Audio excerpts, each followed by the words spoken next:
السلام عليكم. احمد اجلال، 30 سنه، 81 سم، الوزن 85 كيلو.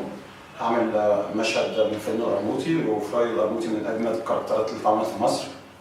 نعمل مشهد كده سريع بتاع الكره الارضيه لما كان بيدور على مكان يسفر وحيد فيه. ده جيل اللي كله عايز يسافر ويحب ويسيب البلد. اوديك فين يا واد يا محوح؟ الكره قدامي مش لاقي منطقه.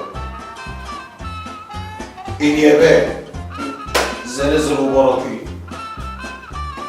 كوريا، نووي. اسكتلندا، هي اسكتلندا. لا اسكتلندا تقدر الرجاله هناك بتلبس جيبات، الواد اوديه البنطلون يرجع لي بجيبه. فيا يا حاج هترد على التليفون وانا الوحيد في الاول، ولا بالكوره وفي وش امك، انا مش طايق نفسي. الو؟ مين؟ ايه؟ الحاج؟ العلاج؟ تليفون يا حاج. عمك صدام حسين؟ لا ده واحد بيقول ابو عدنان. ايه ابو عدنان؟ ازيك يا حبيب قلبي؟ قلبي عندك في الحصار اللي عندكم يا معلم. لا لا لا، ده انت تؤمرني. مانجا؟ ابعت لك 5-6 كيلو كده. 70 طن؟ انت بتتوحم ابو عدنان؟ تجاره بيزنس يعني. لا ده انا عينيا يا معلم، عينيا.